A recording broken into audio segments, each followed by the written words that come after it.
primeiro bimestre de 2024 mostrou melhores condições para as empresas emitirem títulos e captarem no que foi ali no inesquecível começo de 2023, que a gente teve a crise na Americanas.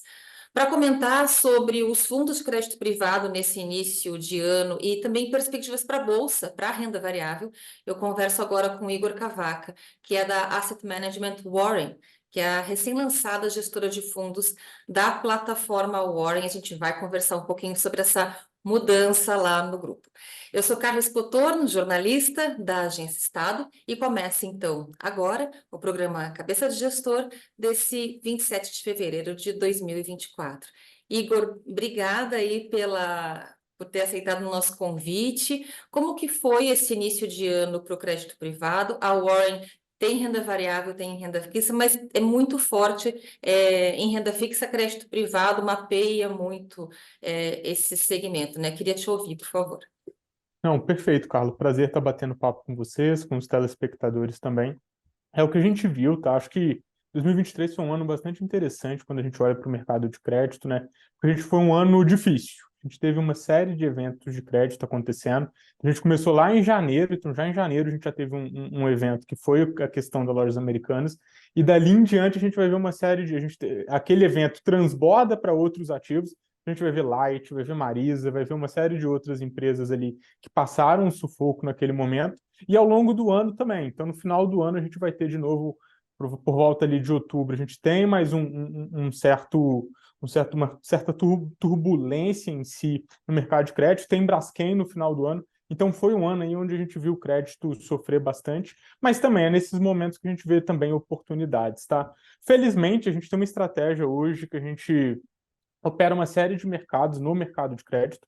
Eu acho que esse é o principal ponto que fez a gente passar muito bem no ano de 2023, porque a gente consegue se diferenciar operando uma série de créditos, desde ali de letras financeiras, debêntures também, mas também um crédito mais que tem em geral um yield mais interessante, que é o crédito estruturado. Ele começou a ficar mais famoso nos últimos anos, acho que com os CRIs, com os CRAs, mas a gente tem uma série de ativos também relacionados a crédito estruturado que são boas, que podem gerar boas oportunidades, especialmente em momentos como o que a gente viu em 2023. Já no final do ano, a gente vai ver uma melhora considerável, tá? Então, para todos os ativos de risco, a gente viu Bolsa lá em novembro performando muito, isso vai continuar em dezembro, e agora, no início desse ano de 2024, a gente já começou a ver uma coisa bastante interessante, que é, apesar de o ativo de crédito continuar performando muito bem, então a gente viu o que a gente chama no mercado de fechamento do spread, né? Redução da taxa que está sendo ofertada esses créditos. Isso fez com que esses ativos se valorizassem bastante agora nos 2 primeiros meses desse ano, tá? Então isso trouxe um resultado, se a gente olhar para toda a indústria de fundos focado em crédito privado, a gente vai ver resultados bastante interessantes, porque teve esse fechamento aí da marcação a mercado. Então a gente tem observado que 2024 já iniciou muito bem para o setor de crédito. Quando a gente olha para ações, a gente está, de certa forma, iniciou o ano meio de lado, mas a nossa perspectiva ainda também é positiva. Mas eu diria assim, que esse ano tende a ter uma perspectiva bem mais positiva do que o que a gente viu em 2023, e talvez com um pouquinho de menos solavanco do que o que a gente viu em 2023, que boa parte do que estressou lá, de certa forma, já começou a estabilizar. Eu acho que essa estabilização tende a continuar aí ao longo de todo o ano. Eu queria que você falasse um pouco mais sobre o fechamento dos spreads, né? Acho que isso vai aí na esteira de do que se esperava para a queda de Selic, né? 9 ou 9,5%, alguns falavam na 10% no fim do ciclo de corte, agora no início do ano. Agora as coisas se estabilizaram, mas queria te ouvir se vocês entendem que o fechamento dos juros, né, do spread, ele continua deixando, portanto, as carteiras ainda mais atrativas, né? Ninguém deve investir olhando para o passado, mas isso sempre chama atenção e atrai, né? O investidor, opa, quero saber o que tem aqui e colocar meu dinheiro. Queria te ouvir um pouquinho mais sobre isso. Não, perfeito. O que a gente observa? Tá? Acho que todo mundo quer sempre buscar aquela maior remuneração, né? Então, em geral, no mercado, a gente trabalha muito com a métrica CDI mais alguma coisa, CDI mais 1, CDI mais 2. O que a gente viu? Se a gente olha para maio do ano passado, a gente viu uma série de ativos extremamente, vou chamar aqui de seguros, né? Claro que ele tem ali seu nível de risco, mas ativos mais seguros no mercado, que estavam remunerando a taxas altíssimas, CDI mais 3, eventualmente até CDI mais 4. O que aconteceu desde aquele período até agora é que esse spread aí, quando você vai comprar um ativo novo, ele foi se reduzindo. Então, hoje, aquele ativo que a gente estava transacionando a CDI mais 3, hoje a gente já está transacionando a CDI mais 1,5, CDI mais 2, tá? O que que isso faz? Isso faz com que quem tivesse aquele ativo lá em maio do ano passado, que ele consiga vender numa rentabilidade ainda maior do que exclusivamente CDI mais 3, porque ao longo desse período ele foi reprecificado. Então isso segue acontecendo. Primeiro, os 2 primeiros meses desse ano teve uma intensidade muito forte, então a gente teve ativos saindo de 1,5 para 1, ativos saindo de 1 para meio, então isso acabou intensificando muito essa rentabilidade desse investidor que alocou nesse tipo de ativo. Da agora para frente, nossa expectativa, tá, é que essa tendência ela continue acontecendo, mas numa intensidade menor. Então, os ativos eles vêm performando bem. Então, quem entrar agora, a gente entende que vai continuar performando, tendo uma performance acima ali do que foi contratado, vamos dizer assim, durante mais alguns meses. Mas a cada momento que passa, né, o que acontece é que os ativos vão remunerando cada vez a taxas menores. Então, nossa expectativa é que esse movimento agora ele tende a continuar durante um tempo, mas é claro, ele vai acabar. Então, é um bom momento de se aproveitar as oportunidades de crédito privado. E isso está exatamente relacionado ao que a gente viu com a Selic, né? Então, quando a Selic cai, o investidor e qualquer empresa, né, em geral, quem está ofertando esses ativos são empresas, a empresa está buscando crédito no mercado para fazer algum projeto de investimento. Quando ela vê a Selic caindo, a CDI caindo também, o que vai acontecer é que ela vai ver, se eu pegar um crédito hoje com essa queda da Selic, eu vou pagar menos juros. Então, o que a gente viu no final do ano passado, e potencialmente a gente deve ver ao longo desse ano, foi um monte de empresa começando a emitir, depois de um tempo parado, porque os juros tinham subido bastante. E cada vez mais projetos de investimento se tornam mais atrativos. Então, nossa expectativa é que isso também aumente a oferta ali, o que vai ser bastante positivo para o mercado como um todo. Sobre crédito estruturado, você mencionou CRIs, CRAs, mas queria que você contasse um pouco do que vocês têm feito aí na Warren.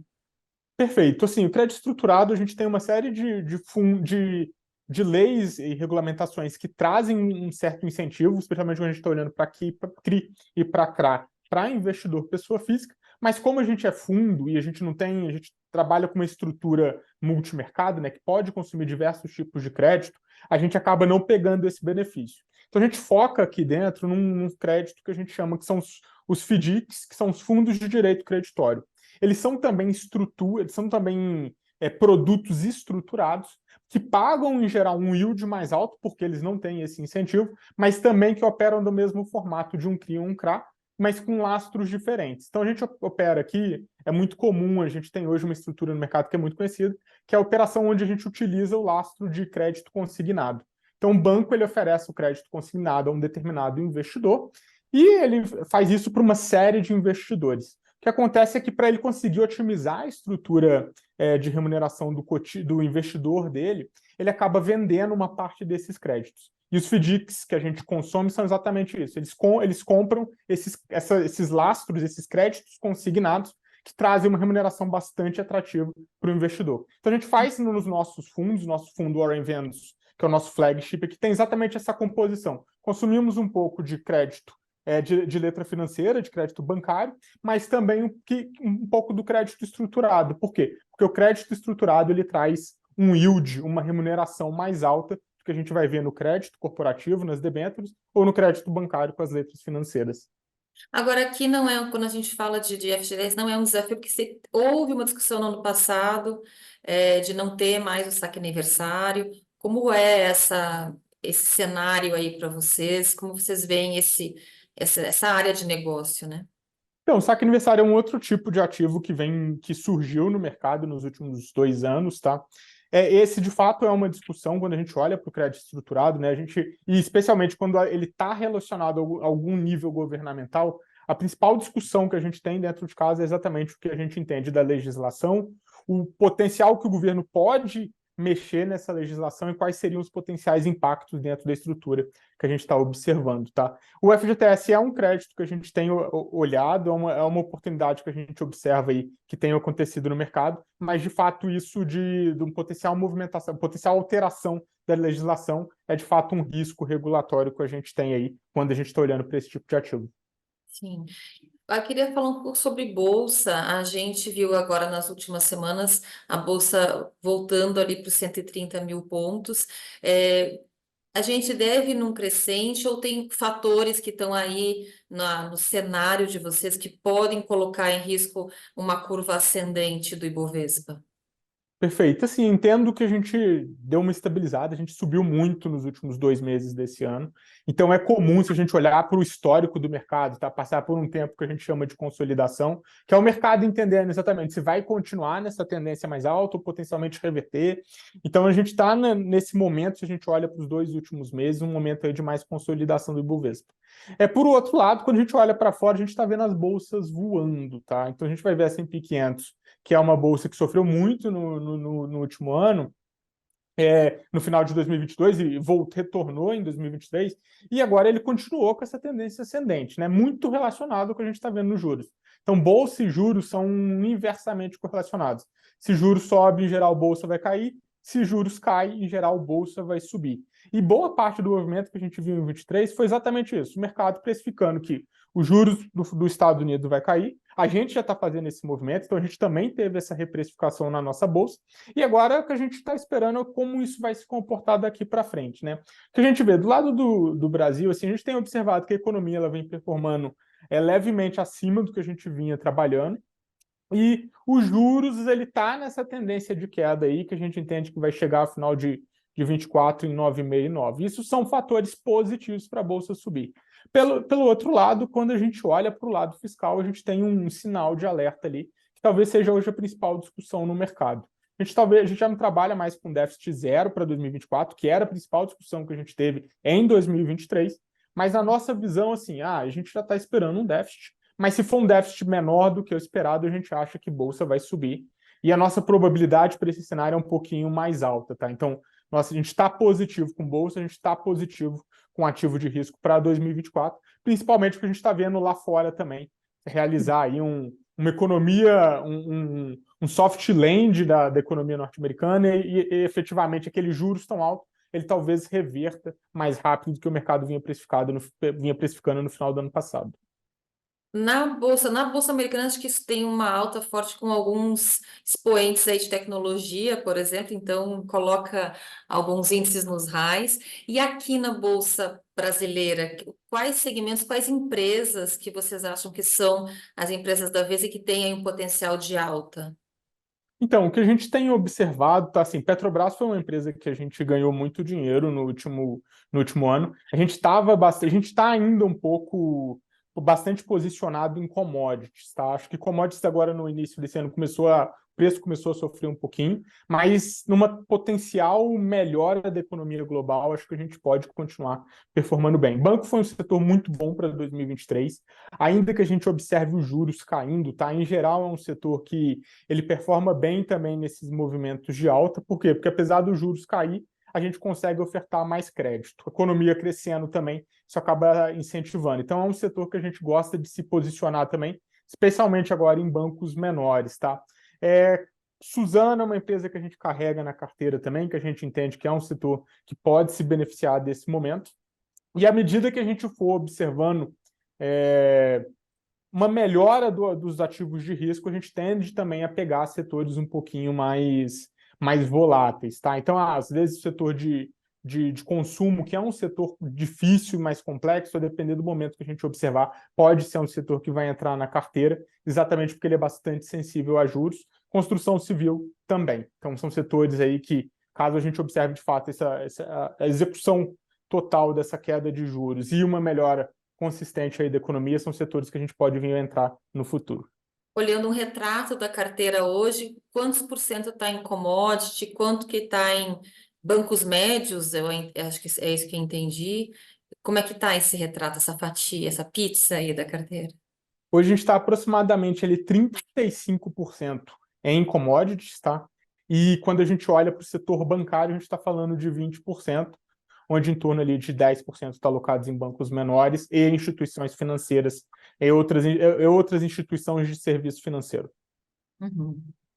E o restante aí é pulverizado, E aí já é mais células, né? pulverizado. Uhum, entendi. Em termos de caixa, a, a carteira de ações, ela está totalmente comprada, tá? Ou vocês estão com um caixa alto? Hoje a gente está a gente trabalha aqui com níveis de risco, tá? Então, dentro da nossa estratégia, a gente trabalha com 8 níveis de risco. Do menos, vamos dizer, arriscado para o mais arriscado à medida que a gente vai observando a economia, tá? A gente está passando hoje do -1 para o 1.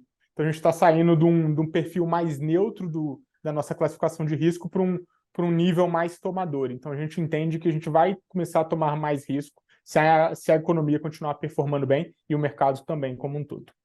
Nível um é o primeiro nível de um risco um pouco mais acentuado, é isso? Exatamente. Uhum.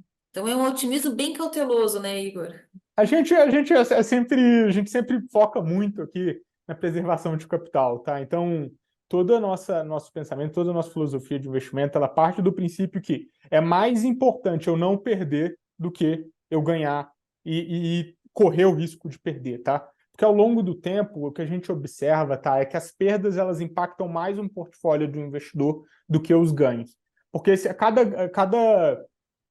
perda que você tem uma perda de 10%, você vai ter que ganhar mais de 10% para efetivamente chegar no mesmo patamar. Então a gente sempre trabalha com nível de risco onde, mesmo otimista, a gente vai trabalhar com uma volatilidade mais baixa em geral do que a volatilidade do mercado e com ativos, inclusive, de maior qualidade e que a gente vai chamar aqui de mais seguros do que a média de mercado, tá? Isso por quê? Porque a gente entende que no longo prazo essa composição de retornos vai te entregar uma rentabilidade maior. E como a gente está falando de bolsa, especialmente, a gente está falando de longo prazo. Então a gente está sempre olhando com esse panorama de mais tempo. Sim. É, eu queria, para finalizar, te perguntar um pouco sobre essa reestruturação que vocês fizeram aí no Grupo Warren. Vocês já tinham faziam já a gestão de fundos, na verdade, muito administração de carteiras, e agora, há poucas semanas atrás, vocês fizeram essa separação, né? E criaram a gestora Management Warren. Queria que você contasse brevemente essa mudança e o que está por vir aí nos planos de vocês. Não, perfeito. Assim, a Warren ela nasceu como uma gestora de carteiras administradas, tá? Então, carteira administrada é um produto muito, vamos dizer, muito específico que era oferecido a apenas a alguns tipos de cliente. Esse cliente é um cliente que tinha muito patrimônio e a Warren ela chega no mercado exatamente para oferecer esse tipo de produto para qualquer pessoa. Então, é uma gestão bastante próxima do nosso investidor e agora para qualquer tipo de patrimônio que o cliente tem. A gente está aqui exatamente para ajudar esse cliente construir o patrimônio. E a gestora ela nasce com esse viés, né, de fazer a gestão de carteiras administradas muito focado em investir em produtos de terceiro. À medida que o tempo vai passando, a gente vai trabalhando algumas estratégias proprietárias. Isso aqui eu estou falando de um horizonte de 4, 5 anos, tá? Então, ao longo desses últimos 4, 5 anos, a gente começou a desenvolver uma série de estratégias proprietárias e essas estratégias elas se mostraram bastante eficientes e bastante com retorno bastante atrativo para o nosso investidor. E o que a gente fez no ano agora de 2024 foi exatamente dividir essa estrutura. Então a gente hoje tem um time focado em gestão de carteiras administradas, mas também temos um time focado nas estratégias proprietárias e com isso nasce aí a MW Gestão, a MW Asset, tá?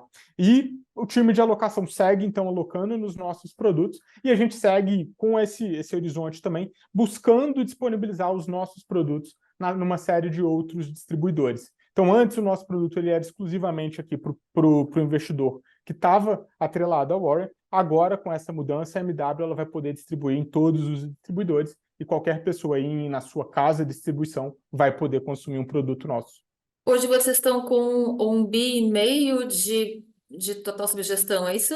Exatamente. Hoje a gente está com 1,5 bi aí, dividido tá, entre 17 estratégias. Então a gente opera lá desde do que a gente quer, a LFT, o Tesouro Selic, num produto exclusivo, até ações, e aí fazendo uma série de estratégias, uma série de composições para atender diversos tipos de investidor, tá?